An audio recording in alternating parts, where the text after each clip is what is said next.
Hello, it is my great pleasure to present today my friend Ranulfo Romo, who is a professor of neuroscience at the Institute of Cellular Physiology at UNAM. He received his doctorate in science in the field of neuroscience from the University of Paris. It says he's here in France, but I guess that can be deduced by everybody. His research topics are neurophysiology of perception, encoding temporal patterns in the cerebral cortex. He has written more than 100 articles for several international journals and has published 6 books. Ranulfo is one of the most distinguished scientists in Mexico. He doesn't want me to say that, but he's in my hands at this moment.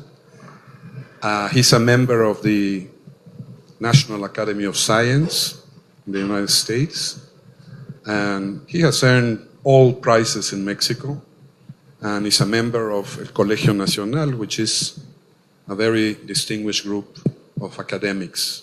So, again, it is a great honor for me to present him. Thank you, Alejandro. I don't know whether it's necessary. My voice is, I think it's enough. Let me.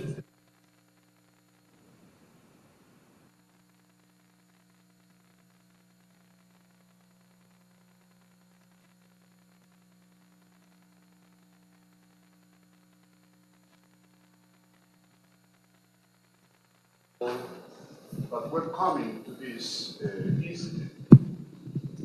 And so, because I'm neither a philosopher nor a sociologist, I'm nothing, in fact. So I said to Olga, listen, maybe what I've done on dopamine cells on reward might be good for you. And then I thought about an old talk that I gave 2 years ago. I do not remember where, but was in Spanish. So this morning I translated some of the text because I need those comments, textual comments, in order to organize a little bit my brain. Otherwise, I'm totally lost. So, my talk is very simple. I'm sure that everybody will follow me. That's what I think. That's my hope. I will use some concepts already done by some other colleagues, and it's a very old topic, by the way. And simple, I will document some of my questions and comments with some results, few results, experimental results, done by Benjamin Needed many years ago, who inspired me to do some experiments in Freiburg, in Switzerland, where a German colleague and I did some experiments in monkeys. I do not work with humans, I do work with monkeys. In some way, they do things very similar to us. And the third part will be documented with some experiments I've done here in Mexico, and I think they are quite pertinent for the type of talk I have here. So I will start very quickly.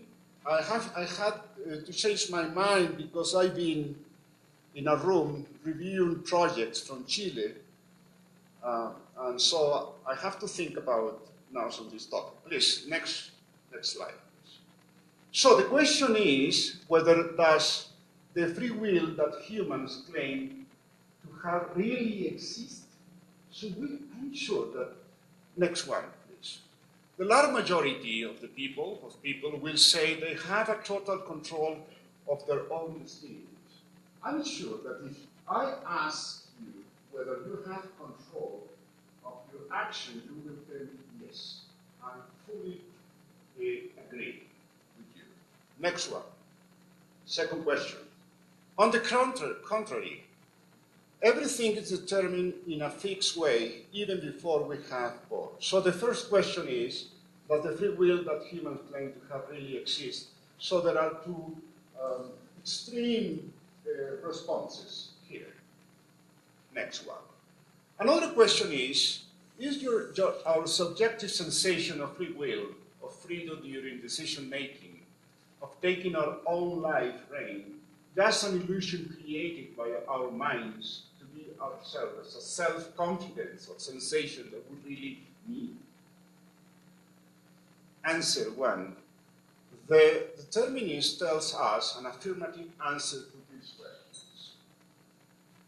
Another answer would be our limitations as human beings avoid us to scientifically predict all these events and solutions, thus creating the false concepts of free will, liberty, autonomy, random, and control. Next one, please.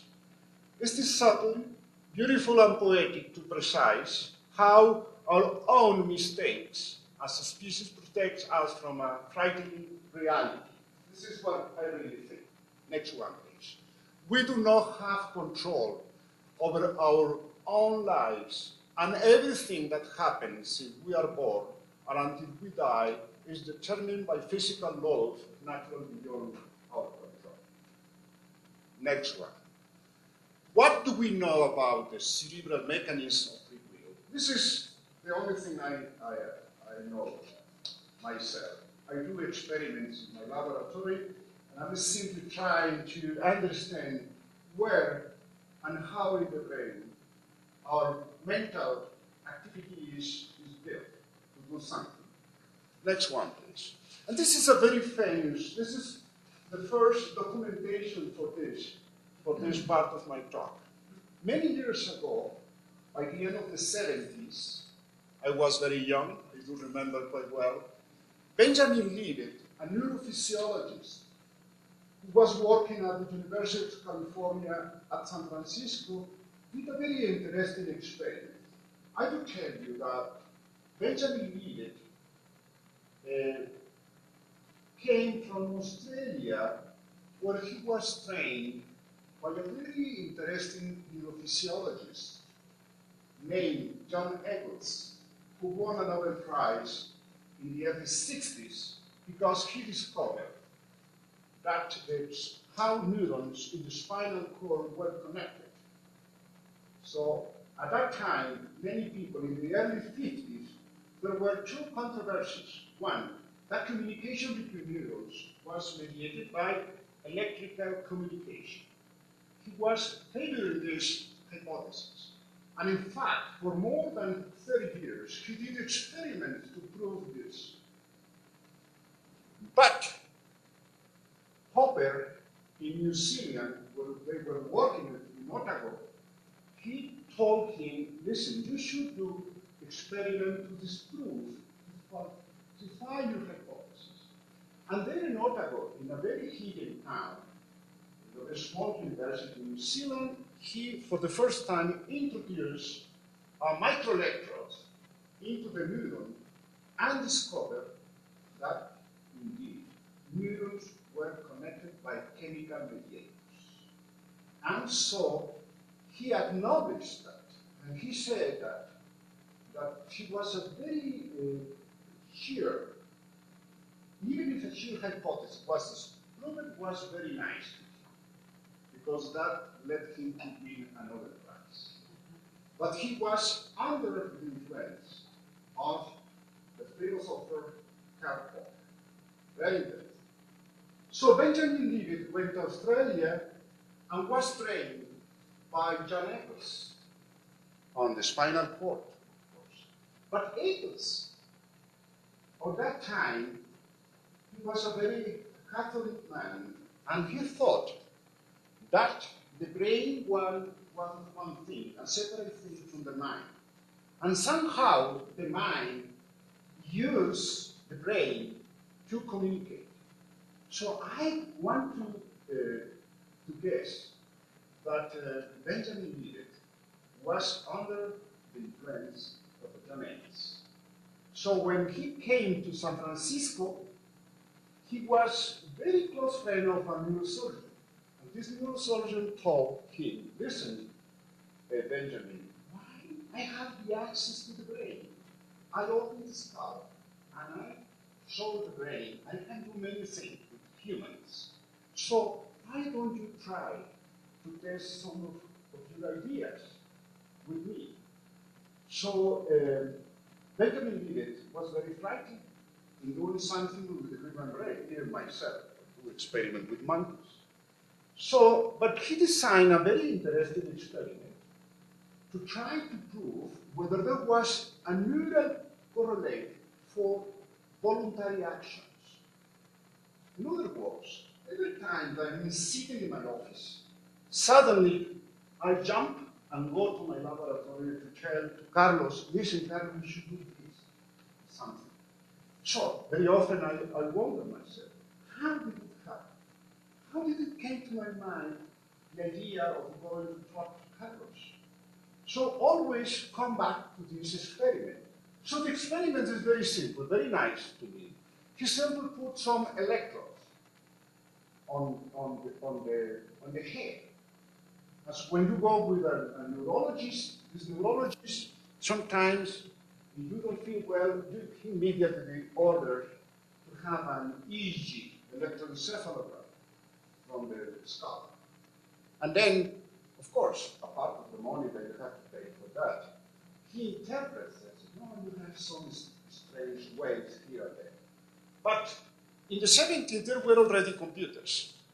So he put the electrodes on the head of the subject and in front of the subject, and the subject the hand can push a push button at the time this subject likes. There is no instruction except that he's sitting on the chair and on the table there is a push button. And in front of this subject there is a clock, and the clock moves around. And he simply asks to the subject that when he has the desire to press the push button, just simply tell him where is the clock. And so, of course, the subject has the desire to do something, then comes the action.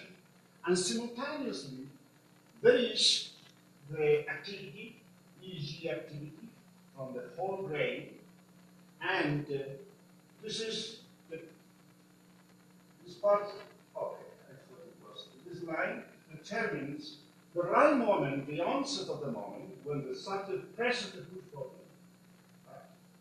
Right? And before, he's recording the activity.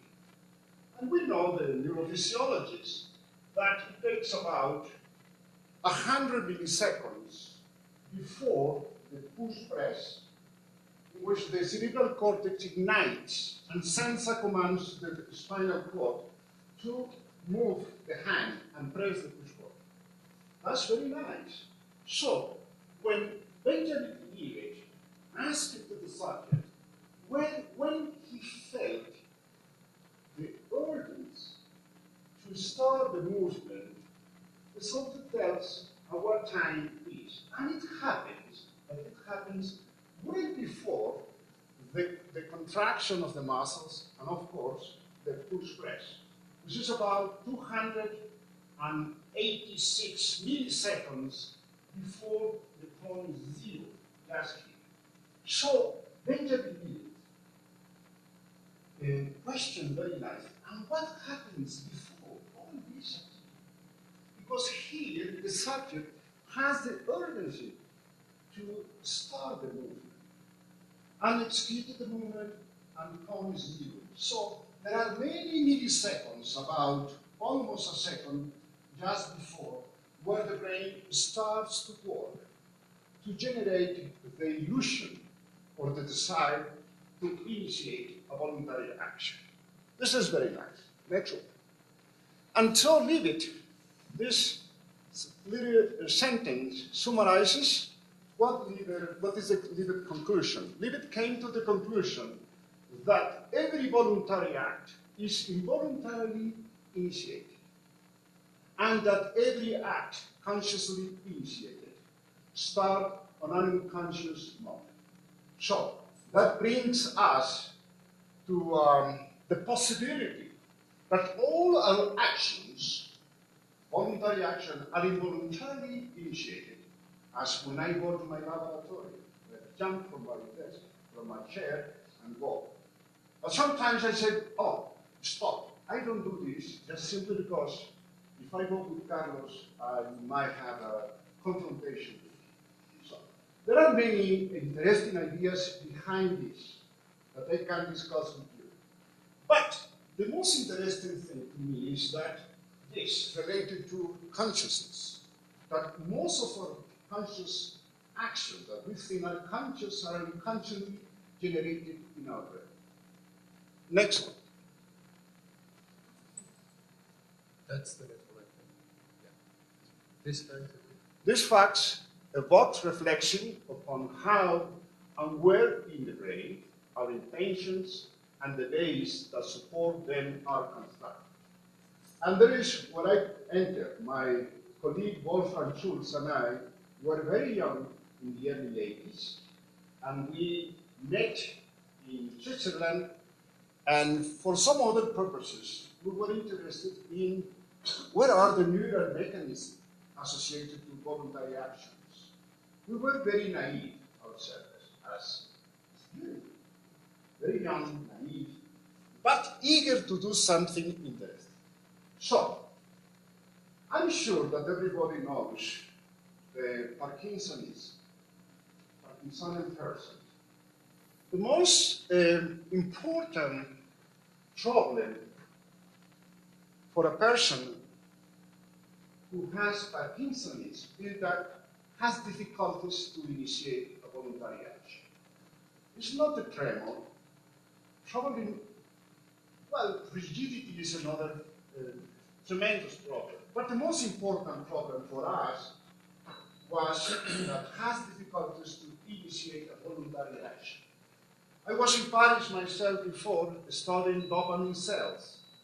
Most of the neurologists think that this disease is due to the fact that dopamine cells, which are located in the brain stem, in our brain stem, they are localized in the bodies, and their prolongation, which are the axons, go to the cerebral cortex and another region called the striatum.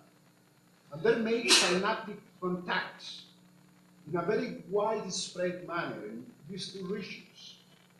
So, when these neurons die, the subject, the human subject, develops Parkinsonism. And here in Mexico, I have already produced Parkinsonism in monkeys by experimentally producing, killing the cells. So the monkeys had difficulties to initiate voluntary actions too. So I went to Paris with the idea of studying of these cells, studying the way these neurons released a transmitter called dopamine. And I had a very naive thinking in my brain, thinking that I was going to discover, just by measuring the dopamine release, the relationship between this transmitter and the physiological actions to initiate voluntary action. But when I was doing the experiment, I discovered that it was totally wrong. Because by that time, by the end of the 70s, early 80s, neurotransmission between cells was measured by electrical activity. And it took about 1 millisecond, 2 milliseconds, or something like that. And the time constant that I got in Paris was about 10 minutes, 30 minutes, 1 hour or something. And I was doing an experiment at Collège de France. And I couldn't myself explain this. And I thought it was an artifact. And one day I left the laboratory and ran away to the cafeteria to get a coffee, even a glass of wine, because I was desesperated. And I got a friend, a chemist friend, that later on won a Nobel Prize, and asked me, Ranulfo, how are your experiments? Very good. Jean-Marie, a disaster. But why don't we drink a glass of coffee? Started thinking, but explain me the experiment. So I explained the experiment. And at the end of my explanation, he looked at me and said, listen, when I speak to my girlfriend, I'm very happy for hours. And sometimes I'm very unhappy when I speak with her. So he told me, listen, perhaps this very long time constant, release of this transmitter might have to do something with emotional life. And I started to say, yes, not only related to voluntary actions, but also related to my state of mood, emotional life. So, I went to Switzerland because Wolfram was interested in voluntary actions, and myself interested in voluntary actions and my ideas on emotional life. And I started to do the experiment, next one please, with monkeys. So the experiment is very simple. The monkey was trained to sit in a chair, in a very comfortable chair, and just simply to place its hand in a key, which the computer knew that the monkey had, the monkey hand is on the key. And then simple, let the animal to move its hand towards a hidden box in which there was, from time to time, a small morsel of apple, for example. So the animal knew that he could get something if he initiated a movement. But we let the animal to move anytime he liked, as Libet did with humans. So we went with the dopamine cells, and we did not find one single neuron associated with this. And to me, that was very paradoxical, that this neuron was red dye, in physiological to produce Parkinsonism, but in the other situation did not. Had nothing to do with voluntary action. But we discovered something fundamental. Every time the animal touched the reward, in this case the apple, the neuron fired tremendously. And I started to think maybe my connection with Paris. So I said to myself, we discovered the neurons that are associated with the value of life. Because for the animals it was very important to get reward, because they were food deprived in our laboratory. So we spent about 5 years fighting Wolfram Schultz and I whether this neuron encode the voluntary actions or whether they were associated with reward. So by the end, I convinced him that it was associated with reward and nothing with voluntary actions.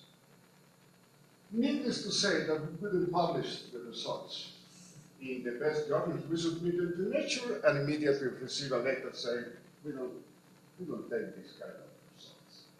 Because we were talking about something very psychological. And neurophysiologists like to talk about very tiny signals, as do people do in physics. You know, they want to have something very quantitative, not to explain the subjective life of animals or humans. Finally, we managed to publish the result. But the idea behind the voluntary actions was still permanent.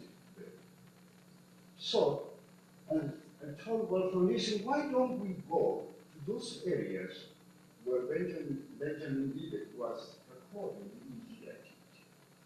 So we moved and did the experiment, and what we did find is that these neurons that increase their firing rate little by little, about even 2 seconds before the animal released the key to introduce his hand into the box.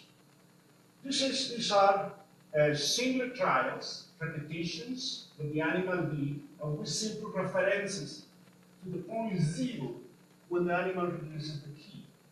These are the muscles from the forearm, and you can see that this activity is activated, of course, well before the point zero. There is no activity, but this activity, these neurons start to increase little by little. So we were very excited because every time we were there, and we were recording the activity of the neurons, this neuron became like this. Next one. So, we were very happy, so we went to the cerebral cortex, and this area called the striatum. This area is connected with this area, makes synapses with neurons here. This neuron goes to another part of the basal ganglia, then to the thalamus, and back to the cerebral cortex, and finally there is a command signals that come to the spinal cord to activate the motor neurons and initiate the voluntary action. So we did recordings in all this area and discovered that in the monkey brain, it took about 25 turns of activity coming from the cerebral cortex to the striatum, to this nuclei of the cerebral of the basal ganglia, back to the thalamus and to the cerebral cortex, and finally, that was this activity that drove the motor neurons. So it was beautifully described, which is more or less associated with the 286 of Benjamin. This is my connection with free will in the animal. The problem with animals, with the monkeys, is that they do not speak. So I couldn't ask the monkey, when did you have desire to initiate a voluntary action? So the problem is left there up to this point. Next one. Questions. Do we have free will, or are we simply neurons puppets, which in their complex organization generate our supposed conscious voluntary action? This is my thesis. There is no other way. If not, I will have to be a follower of John Eccles. But there is something outside our brain that drives my neurons in order to produce my actions or something like that. So I really believe, as a biologist, that there is something in the functional connectivity of many large number of neurons distributed across the brain, in which in this activity is produced our mental activity or our actions, voluntary action. It's very difficult to prove with our experiments, but I have to be attached to this. Next one, please. But this brings, if eventually we are able to discover the neural activity in our brain that drives our mental activity, and all what is related with psychiatric problems, violence, whatever you can imagine. So the question is, what ethical code could be used in our society to judge the acts of our peers? This is a very important point, I think myself. I'm not entering into the neuroethics. I'm just simply talking about in a free manner, by the way, because I think I have free will. And Albert invited me, if I do wrong, please. Okay, so imagine if one of these days we already have a beautiful apparatus, a very interesting apparatus, that can scan the neural activity of any part of our brain with temporal and spatial resolution. So the question is, for example, what are we going to judge? Are we going to judge the neurons, or are we going to judge the actions of the people? That's extremely important. So every time I do mistakes and arrive late at home, so my wife starts to yell, "Oh, Ranulfo, what time do you arrive?" Well, yeah, just simple. I'm not neurons. Then it's not my fault. Because if we do believe that all my behavior can be explained in terms of neural activity, so at the end, you cannot judge my actions. You have to judge my neurons. Okay. Next one. So this is the second part of my talk. The third part are some experiments that I'm doing here in Mexico And I'm just trying to understand perception. And I'm not trying to understand pain perception because it would be extremely difficult to do in the laboratory, because if I do produce pain to the monkeys, they will not like to go anymore to the laboratory. So I have to treat the animals in a very nice way.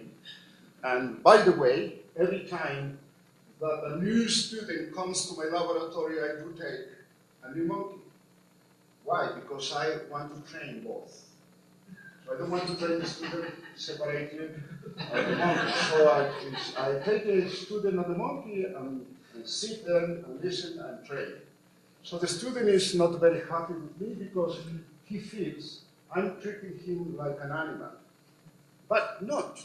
The question is very simple. Most of our actions are learned. For example, none of you, if you are mostly philosophers here, didn't know philosophy. You have to go to the faculty of philosophy, in Mexico or somewhere. And by going there, you get training of your neurons. If I did study medicine, I had to go, I didn't know medicine. So I had to go to the faculty of medicine. And the professors trained my neurons to become a medical doctor, or something like that, in such a way that every time that there is a medical problem, my circuitry ignites and tries to solve the medical problem. So the question is, where and how in the brain experience is stored, or long-term memory that becomes short-term memory in order to do something. Experience, knowledge is there. So we train the monkeys to have knowledge. So education of our neurons is extremely important, because that makes the difference of being a very good philosopher or a lousy philosopher like me. I'm talking with you. So imagine that I'm trying to educate a monkey, but it's not the monkey. I'm trying to educate her neurons. We don't have, we have no preferences for female or males in our laboratory. So the task is very simple. It's a simple discrimination task. Our brain does this function the whole day and make decisions for you. Easy and very difficult decisions. And from time to time, you have delusion that you make your decisions. Okay?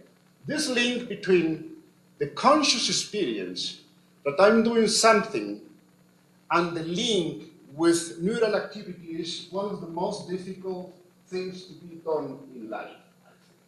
So the task is very simple. The monkey sits in a monkey chair, specially designed for him, and we use, instead of using the visual system, we will use the somatosensory system in such a way that we can touch the fingertips, tiny stimuli, quantitative units, by sure, delivered by a motor, which the minimal amplitude of the stimulus just in microns is about 1, is the best resolution we have. So you touch the fingertips, and there is a burst of activity that travels by the nerves, go to the upper part of the spinal cord, finally up to the cerebral cortex. So, next one. In response to this tiny touch that activates a tiny mechanoreceptors which are in the skin, and this, by indenting the skin, next one, the monkey reacts very quickly, placing his hand on this skin. So the computer knows that I delivered the stimulus and the animal reacted to that. So, think about it. There was a touch representation in the cerebral cortex. And in response to that, the neuron reacted, producing a voluntary action. Because if the monkey doesn't want to do it, simply does not. And that's it. So it's a voluntary action. And believe me, there is no way to explain this very simple behavioral act. It's not a reflex, but produced by a pain stimulus where you release the fall when the stimulus is. This is a very reflex activity produced by the spinal cord. This is a voluntary action, and the animal is conscious doing this. So the animals, the stimulator is pressing the skin, the animal is holding the key and waiting. Next one, please. And suddenly comes superimposed a tiny vibration that lasts 500 milliseconds, half a second. And the monkey task is to feel something, is what I think. Next one. And after a gap, the stimulator stops. Next one. There comes another vibration. And for you, it's very simple. There are differences between this and this. It's simply because you are seeing the stimuli. Next one. And the monkey task.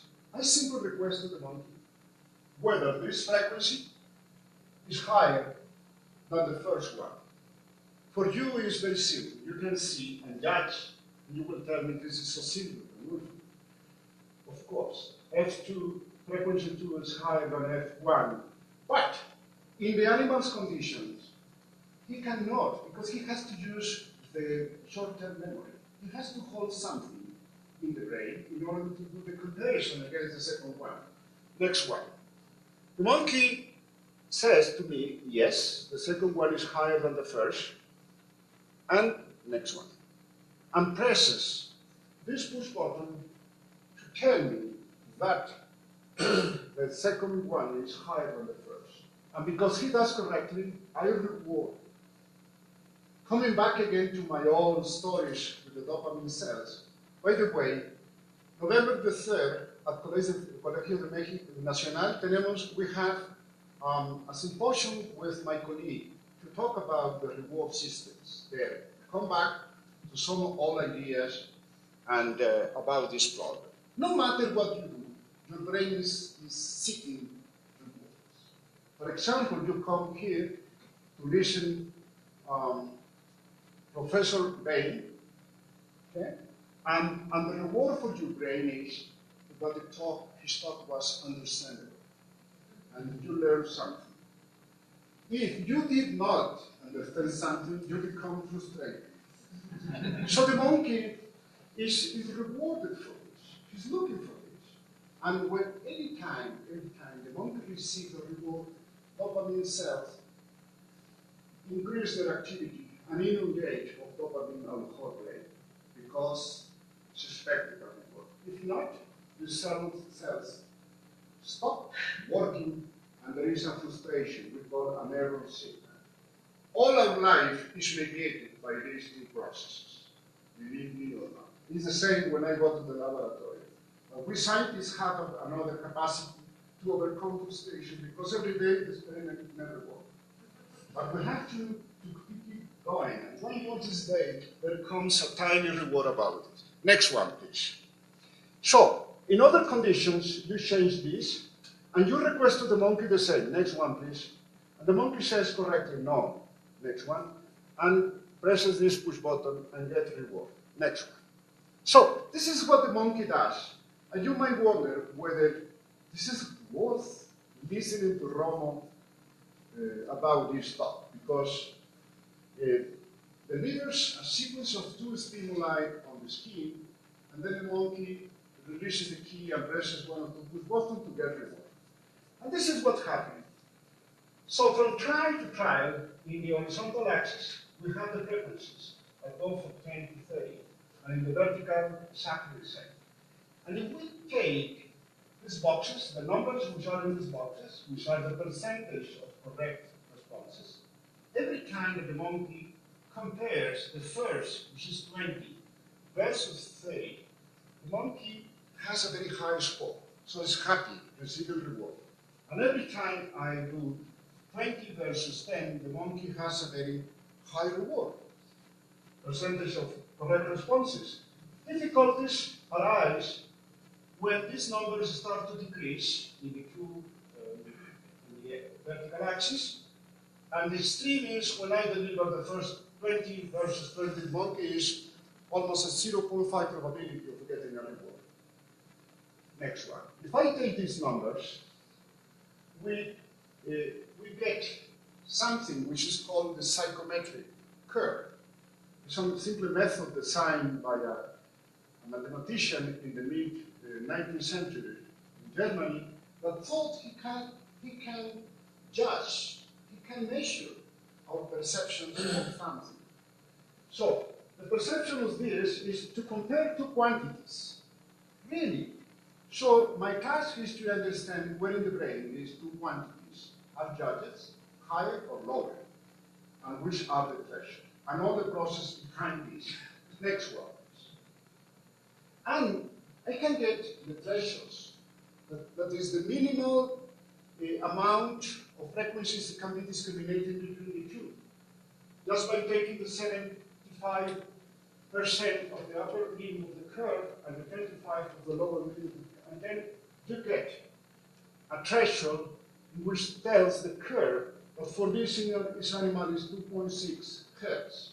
Next one. The beauty of this, and this is the key, because we want to understand something that happens in our brain, is that this curve comes from a human person working exactly under the same conditions, experimental conditions. This is my curve, psychometric curve. And you will realize that my threshold is a little bit higher than the animals. But it tells us two important things. And eventually, the same neural apparatus is the same in the monkey and me to do this simple task. And that training might be important, training the neurons to do this task, discrimination. You will see that my threshold is a little bit higher, which means that eventually the monkey is much better than me, and I need some more training, or my neurons require more training in order to lower my threshold up to the monkey. And in fact, this is what happens. With learning, with training, we bring the thresholds very close for the monkey and for the other primate, which is me. Next one, please. So, we physiologists are very limited. Our language is very primitive, and our capacity to understand something is very limited. Here, we simply want to understand where in the cerebral cortex, for example, the neurons sample the stimulus quantities and do the discrimination between the two stimuli. That lets the whole brain to produce a voluntary reaction. So the monkeys have two hemispheres, like you and me. This is the right hemisphere, and the opposite, the left is on the other side. And the monkey brain has a wonderful anatomy, which is very similar to us. Of course, our brain weighs more than 101.5 kilograms. The monkey brain is about 90 grams or so. But anatomies have shown to us that there is a small piece of the cerebral cortex that maps information from different parts of my body. For example, information coming from the foot is in the medial part of the hemisphere. The mouth will be here. Now that I'm speaking, I'm activating my perceptive field. The legs, the arm is about here. The body is more or less here. So, these areas show the division between finger 5, fourth, the third, the second, and the first. So, next one. I can go with my microelectrodes, because the neurons generate electrical activity. It's an electromagnetic field. And I can bring a tiny wire called microelectrode, which can pick the field, the beats of the neurons. All or nothing action potentials. Action potentials, zeros and ones, can be transformed into zeros and ones. This microelectrode has to be a little bit close to the neuron and not to press the neuron, because if it touches, it's simple kill.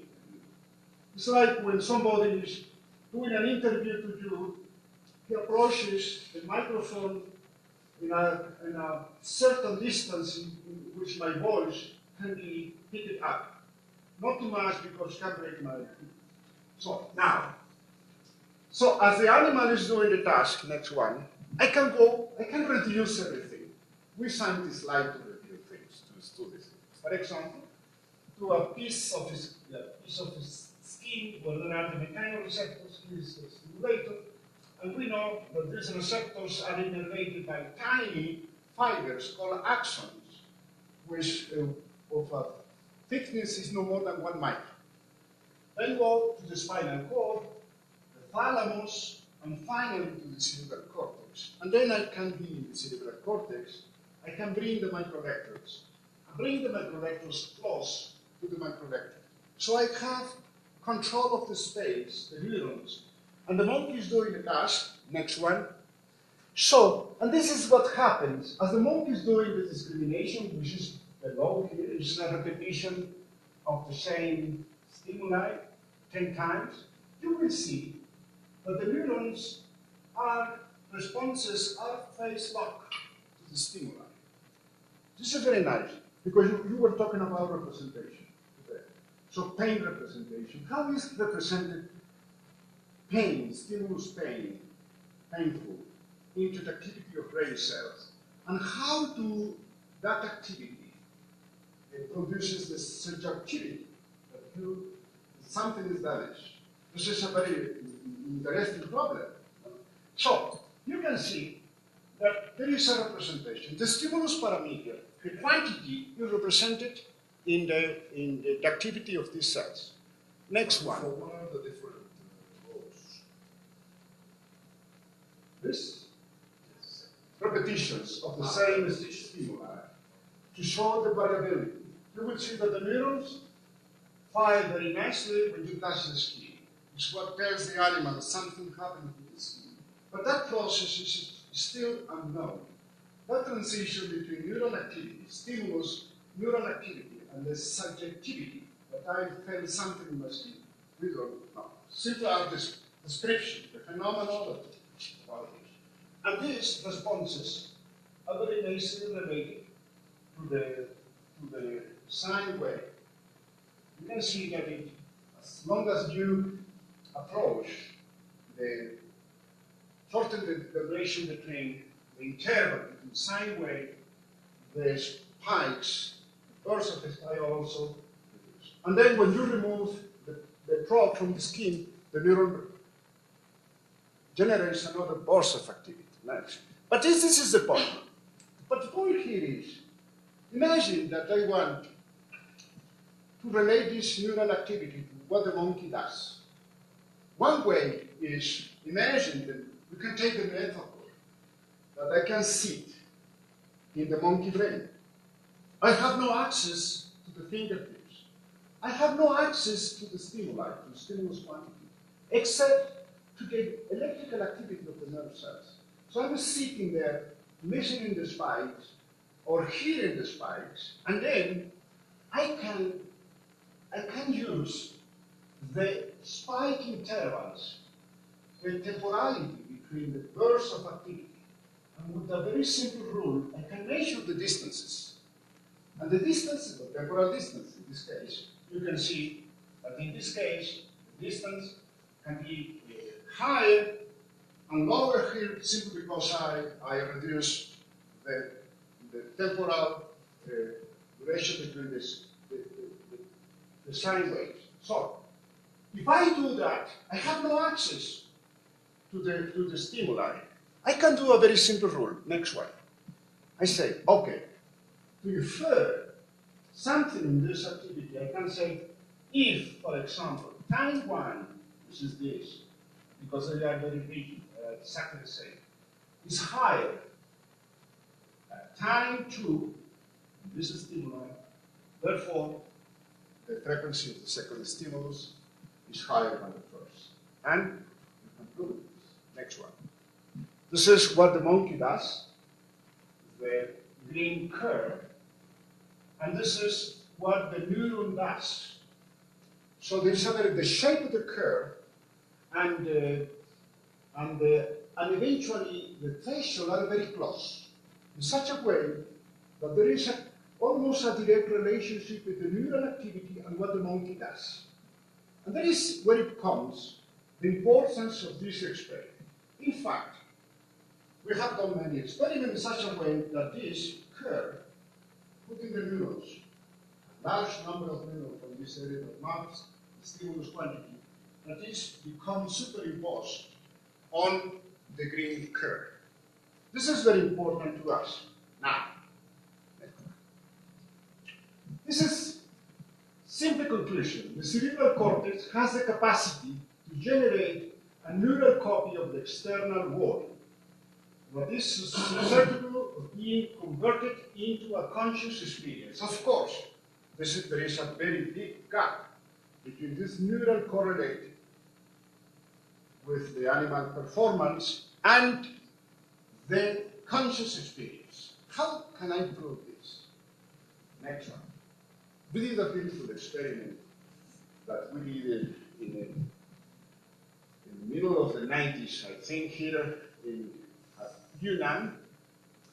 And this paper was published in Nature. This time we didn't fail. And the experiment was very simple. I never spoke to the monkey. Listen, I'm going to do this experiment. Simply when monkey came to the laboratory, I have to bear in my mind what to do with the animal. And that's it. So the experiment is very simple. You deliver the two stimuli to the fingertips, natural stimuli, or physical stimuli, if you like, and the monkey produces the discrimination performance. But in other experiments, in half of the trials of these repetitions, I delivered the first and substituted the second with a train of tiny current, electric current, injected directly to the neurons. The neurons that were mapping the activity from fingertips. So, and mix all this, we never told the animal, and collected the data. Next one. This one. And this is the result. So again, two natural stimuli, and in these trials, it could be natural the second or tiny currents. Currents that you cannot perceive of electrical current because they are simple tiny currents injected to the cells. And these are the discrimination performance, the psychophysical curve. One produced when the two stimuli are natural, which is the orange one, and the other one when the you substitute the second.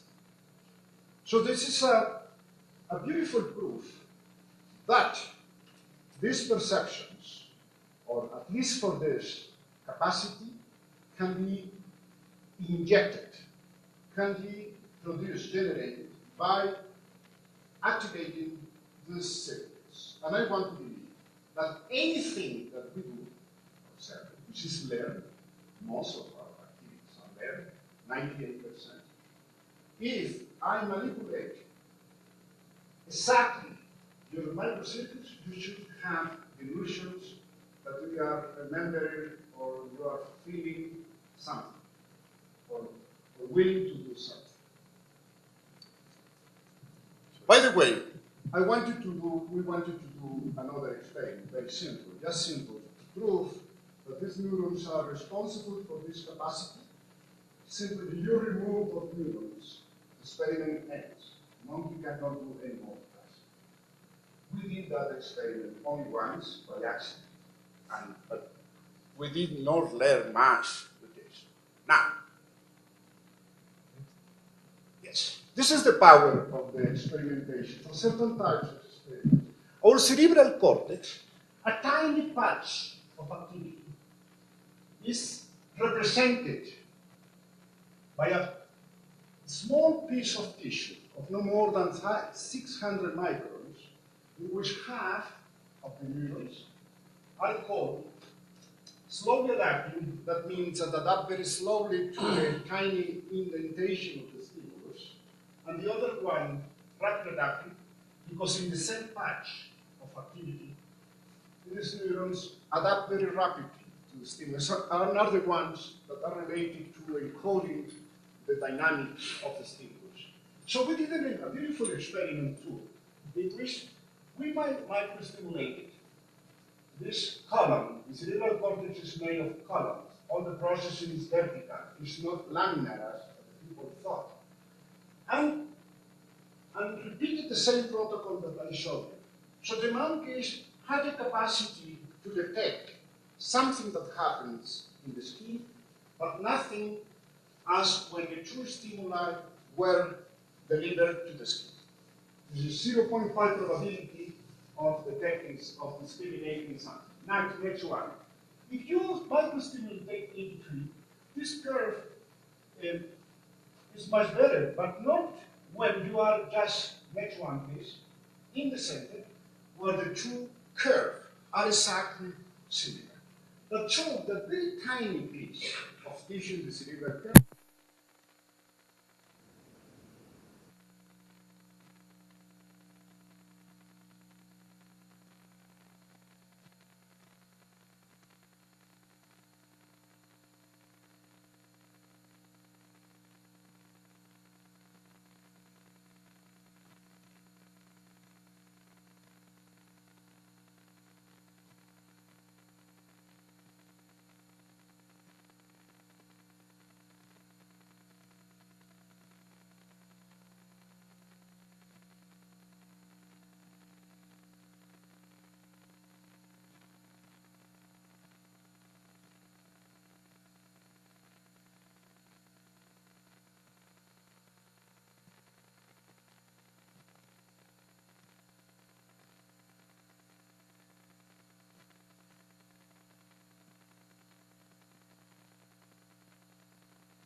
you very much for a fascinating talk.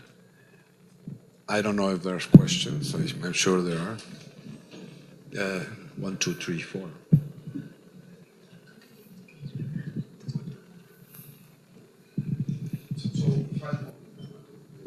Okay. I have to leave, I'm sorry. So since I have the microphone in my hand, I will make the first question.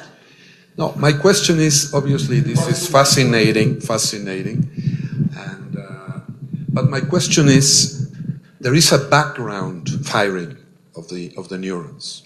So, of course, you were showing us a bit schematical results, but what is the background of these neurons if you do not stimulate them either mechanically or electrically? Okay, it's a very good question. And in fact, this is a problem that is addressed in other labs. Because, remember, this is a brain trained to do something as the brain of a philosopher, okay? So, in such a way, the philosopher and this monkey store the rule into the brain. And the question is, where and how? Well, and the philosopher does exactly. So the hypothesis we have is that the circuits are trained, and the training is stored in the tiny gaps between the neurons, which is called synapses. And we call those as facilitated synapses. So which makes a very tight connectivity, functional connectivity for something, in such a way that when there is a perturbation of the network, the information stored is recalled, comes up and allows to the rest of the network to do something, like, for example, report the perception through a voluntary action. It's a very difficult problem, and because we do not have access to the synapses in vivo, only in vitro. So there is a lot of simulation trying to understand this, and apparently goes in very good direction. And if I extend this comment not only to this, when there is a medical problem or a philosophical problem or a somatosensory problem in this case, the reason why you have imagination, I will make a very big jump now, is because of this. Because you have stored information or knowledge about something in your brain, because you cannot think about something that you don't know, frankly. Okay? So, and this tiny perturbation that might be in the extracellular space of the synapse, these synapses, facilitated synapses, that there is a perturbation and ignites the circuit, or ignites several circuits in such a way that you can have associations, and eventually you think you have imagination, and that you had a great idea, or you can start thinking, or you can start initiating consciousness, a voluntary action.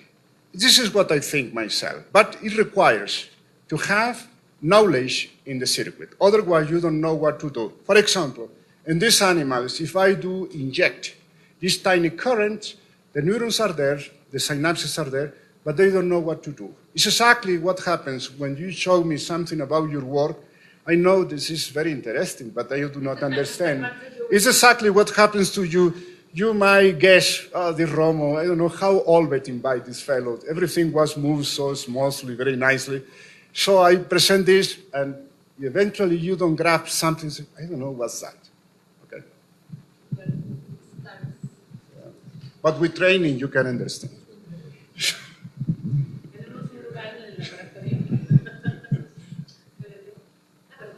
Well, it has something to do with that. I will ask only the experiment with the monkey where you substitute the real sensory thing with the electrical, it was on a trained monkey.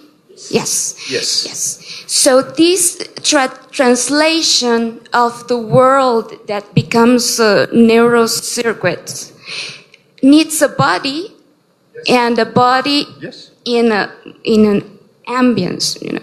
So when you say that you can have any brain and you can just pinch here and have this stimulus, it's not quite right. You have to have a trained brain in this. This was all about my Okay. talk. Okay, I cannot. This is the problem. Yes. Voluntary actions, the neural correlate can be understood, can be tracked. And with some clever artificial things like Libet can find out the right moment when the person has the feeling that wants to do something. We cannot do this with the animal because they cannot refer. Monkey cannot tell me, listen, Ranulfo, 200 milliseconds before the movement, I had the desire of doing it. So this is the reason why we have to produce some marks, references to the external world, because there are physical units in time, and we know in what space where there are the neurons can be studied and in what form. And remember, these are trained animals. If I do go to use the same cerebral cortex and deliver these tiny currents, you will feel something in your fingertip, but you don't know what it is, except when you know the task. Okay?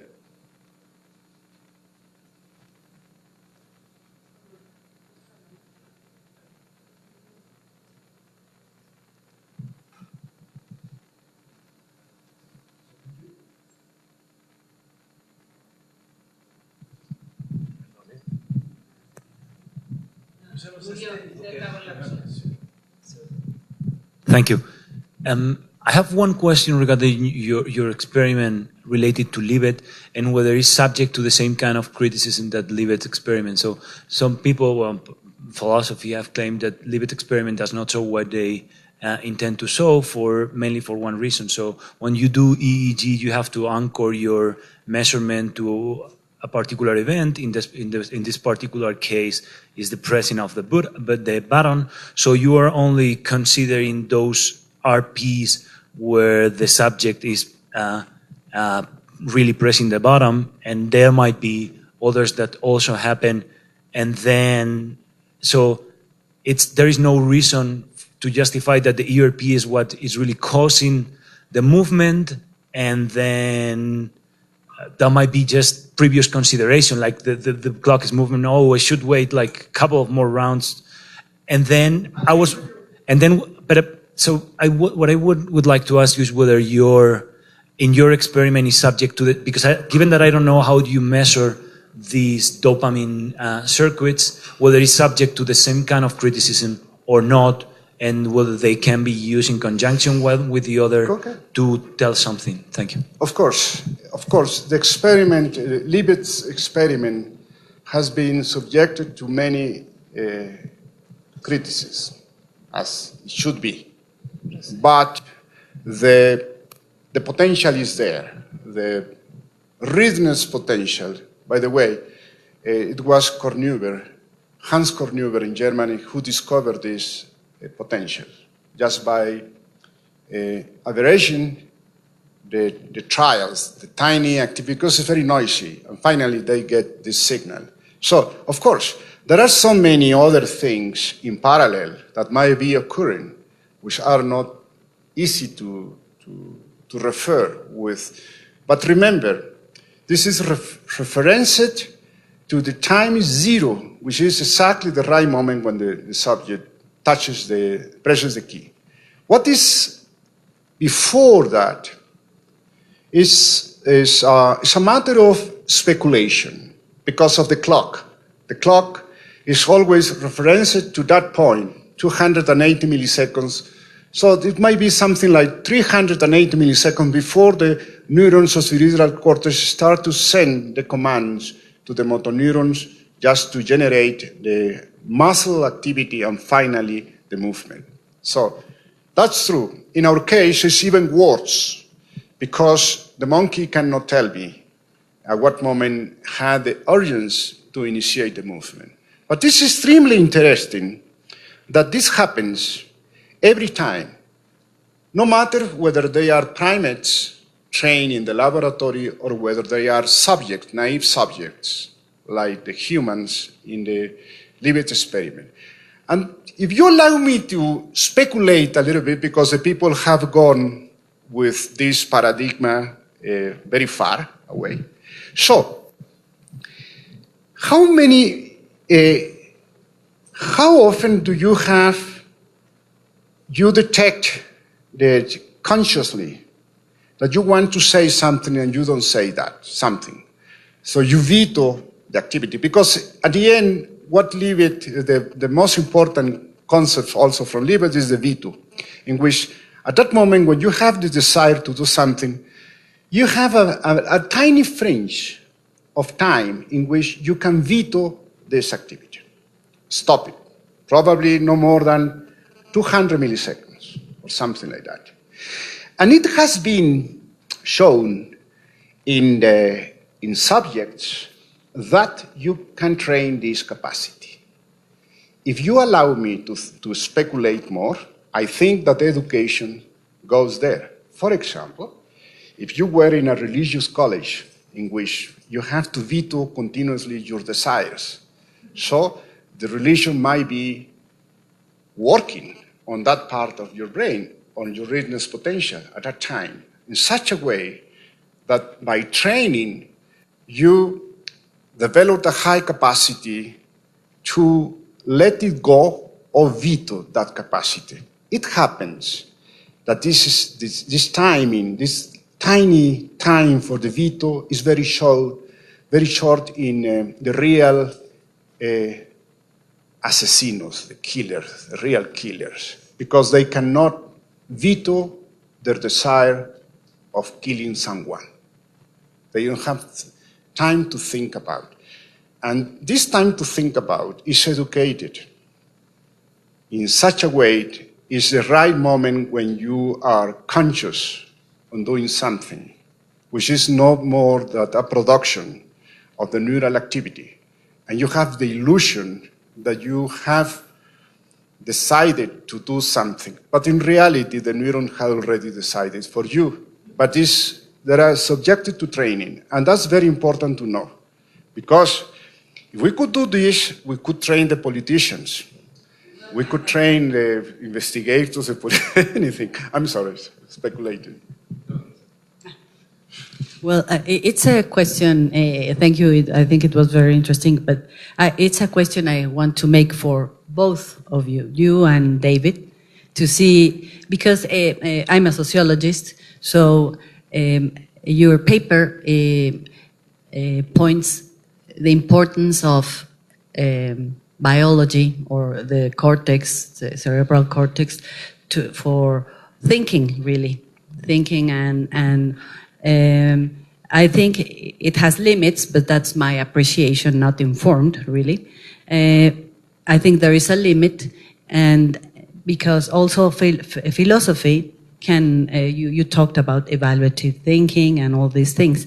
So my question is, what is your position of both, or how philosophy and how biology, or in this field, how do you respond to independence of thinking, for example?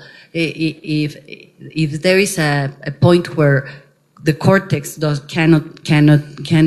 it has a limit for the function of thinking and evaluating and being subjective. Subjective maybe can be linked at some point to the cortex and all these processes.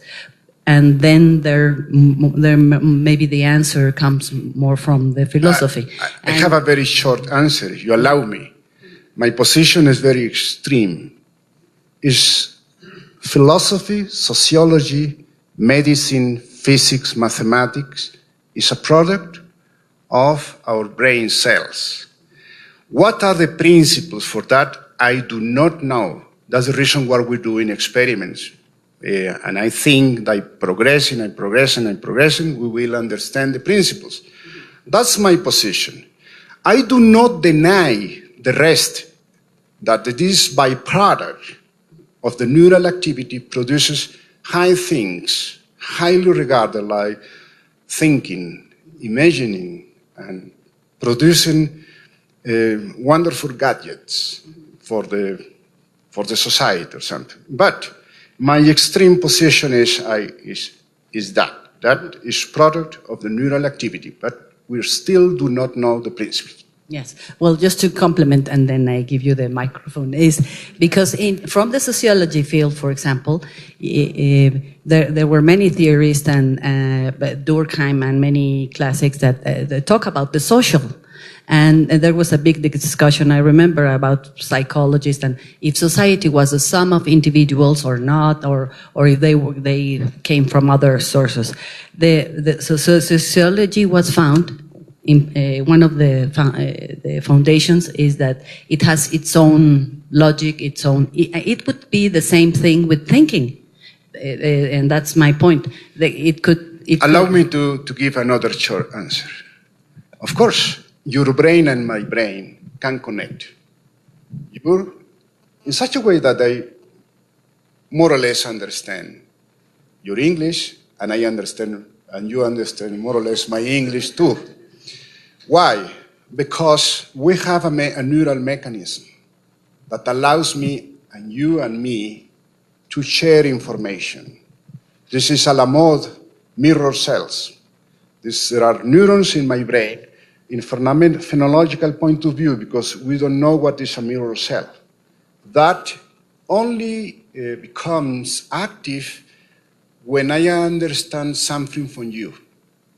And when I understand myself that I am doing something of what you're doing, that I know what you're doing, something. So my neurons and your neurons have a signature, sharing something. What are the principles is exactly what I said before.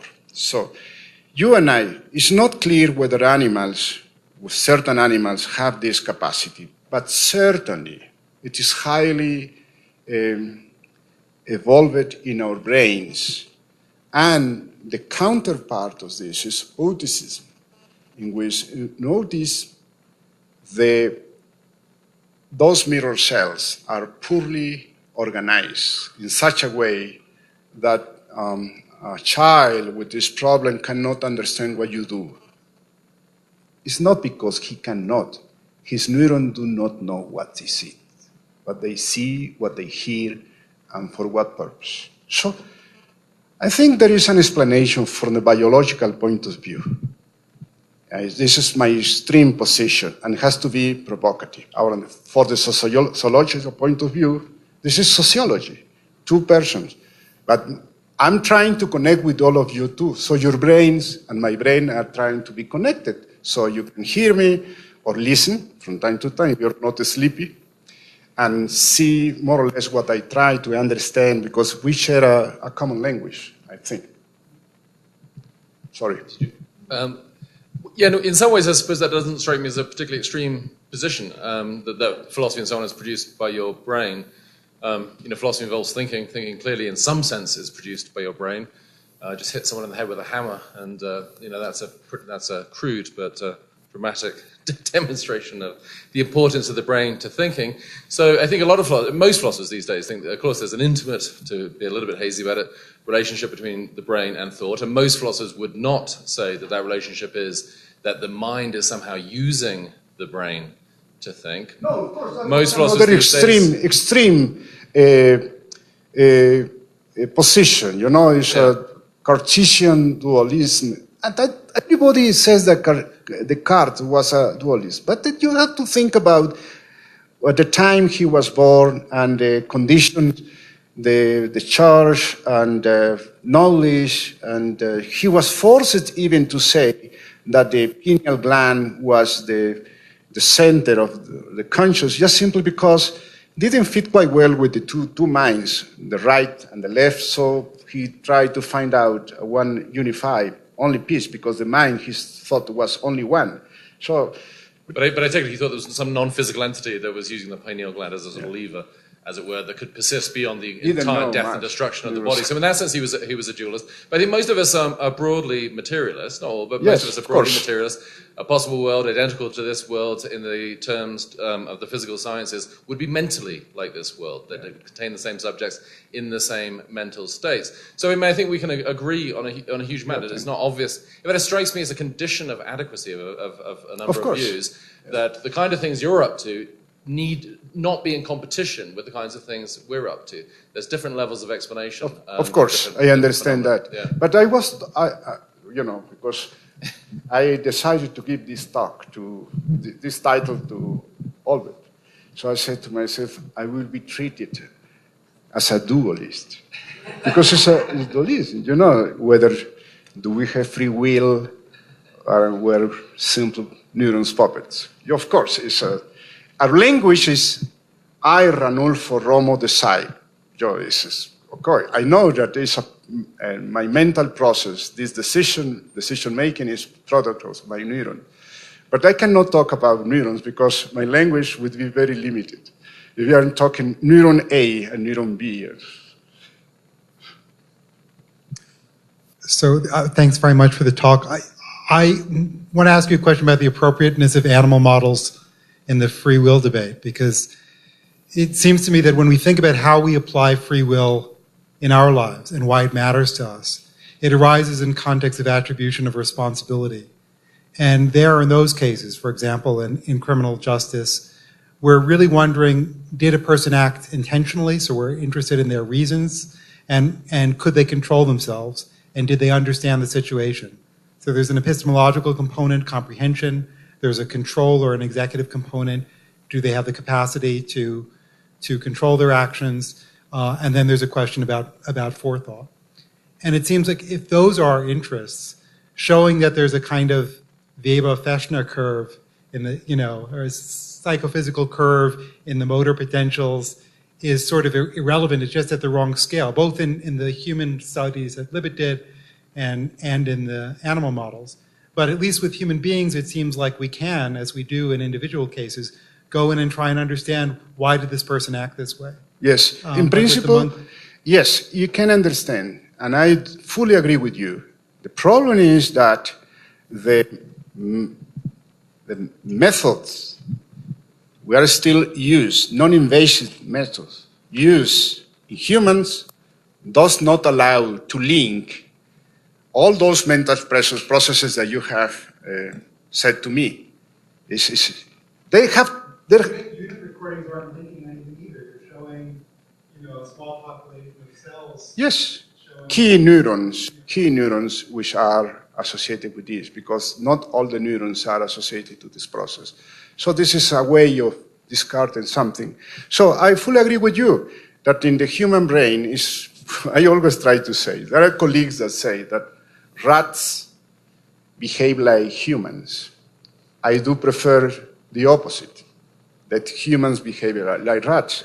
How is possible that 1 gram, which is the weight of the rat brain, and we have, some of us, because we have a very big head, eventually more than 1.5 kilograms. So it can be, for certain reason, the nature evolved, generated a big brain to do something, and it's associated to the cognitive functions. So my point is that it's been extremely difficult so far in humans in which you can request the mental process associated with all those kind of things, like Libet did, which is a tiny piece of what might be happening. But eventually, when refinements of techniques will be available, you will check everything, probably. And of course, you have to understand the limitation of my experiments, because if you put the fingers on that limitation, the talk is finished. I can say more. Hi, I want to talk about the question of free will, and I was wondering, because I think that all those results lead us to the conclusion that we are in some sense, slave of or neurons of their activity. Only if we think that we are something different than those neurons and that activity. If we think that we are our body, we will say that all those decisions, even if they are unconscious, are our decisions, and in that sense, we will still have free will in some sense, and maybe the illusion is that we are something different than our brains or our bodies. Do you think that that way of saying that makes any difference, or do you think that it's the same you're saying the same thing in a different way? I don't know, frankly, but certainly my thesis cannot be, all this hypothesis cannot be tested properly right now. It might be as a matter of fate of this. But of course, and you were referring right now about our brain, our body, that produces this mind and body always, or brain and body. Yes. I don't know whether I can behave without, I can do what I'm doing right now without the feedback information produced by my feet, because I know that I'm standing right now. And I have a hypothesis in my brain that I'm standing here. And this is tested. My brain tests this hypothesis because it receives feedback information from the foot, from the feet, and effectively that happens. And there are many ways of proving this hypothesis. There are some others that cannot be proven easily. For example, when I'm thinking, there is no way. The most feasible way of testing hypothesis about this connection between that such a neural activity relates to something, a given function, is always related to the body. For example, I have the impression myself that I see with my eyes, in spite that I know that I see with my cerebral cortex, or with my brain.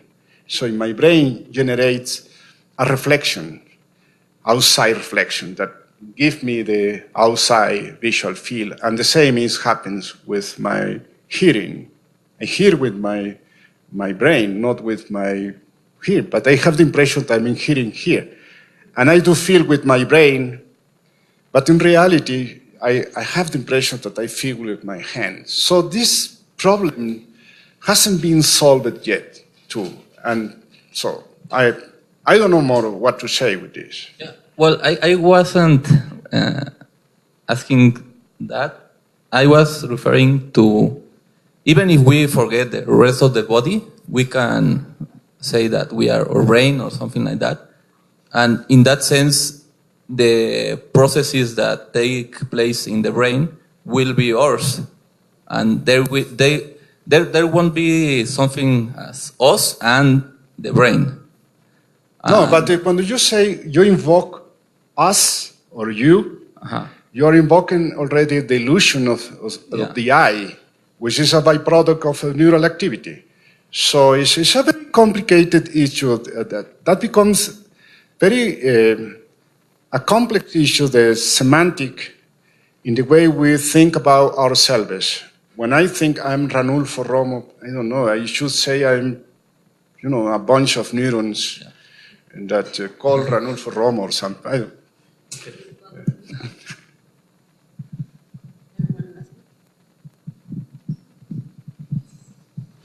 Thanks for the talk. I want to ask something in order to know if I understood well. You say that the cortex is able to generate a copy of representational phenomena. How does it work exactly? I use so. This is a rare occasion in which we can really see how there is the physical quantities of something of our external world is translated into neural activity that is directly linked to the stimulus features. stimulus components. So this doesn't happen in anywhere except where the receptors transduce the energy, the mechanical energy, into neural activity that goes very fast and is represented, dynamically represented in the activity of these brain cells. It doesn't go to some other cells except to these. That's the reason why you can get the neural code of the stimulus, so you know how a physical quantity is translated into neural activities. And that's the reason why when the animal learns to associate this neural representation of the stimulus with something, with the perception, therefore when I artificially inject the stimulus patterns, because I know the neural coding of the stimulus, so artificially inject it into this bunch of cells, and the monkey has the illusion that his fingertips are discriminating something, physical quantities. This is a very rare occasion. And the more rare thing is that for working memory component, nobody asked me about this. Once the first stimulus is gone, in somewhere in the brain has to be stored. And what we discover is exactly the same neural code. So at the end, there is a biophysical basis for a mental complex function like working memory, because you are doing working memory right now. You are hearing my voice, and your neurons are sensing my mechanical voice, representing this activity, and in every space of time between the words, the first word has to go to the working memory circuits and then be compared and linked to the other in order to have a sequence of words, and by the end, eventually you understand me something. So this is the key for this. Thank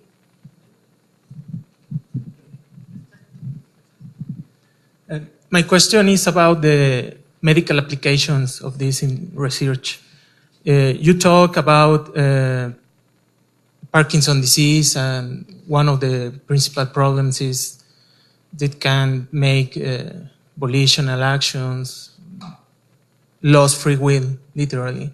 And this could be applied for another type of disease, for example, hormonal disorders. And if this is which will the medical criteria for apply this kind of manipulation or? No, if you allow me to, because you already said a lot.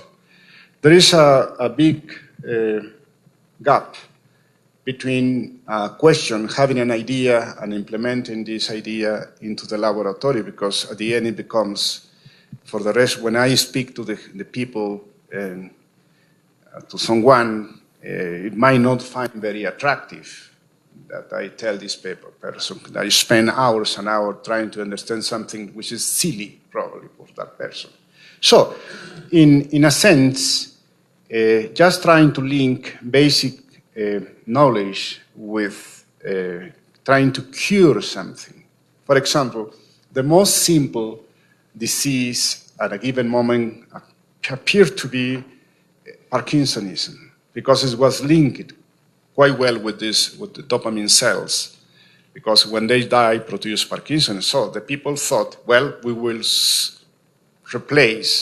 we'll put new dopamine cells.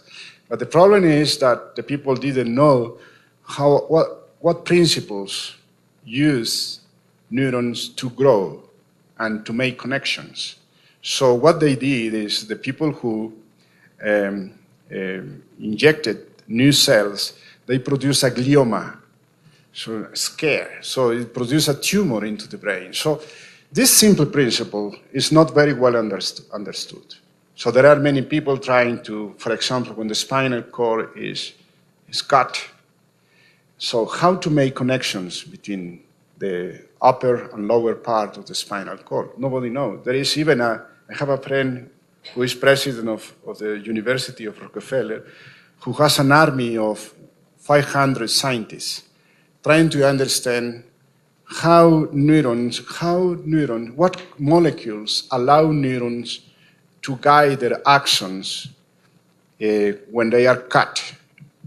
Simply, there is a scar between one part and the other, and even if they make that the neurons crosses the scar, the neurons go to some other parts. It's when somebody asks, I would like me to transplant my brain, you say, I would be another person, so I don't want my brain to be touched. So those are the stream. You can imagine for Alzheimer, where the damage is widespread in the brain. So we don't know what this is, how this occurs, unless how we can treat this problem. No, I have no idea myself, and I don't want to tell you the truth, because my time left is simply to work some few ideas, and that's it. You need all that allow me to come from time to time to say this weird thing, I will do it. But that's her responsibility.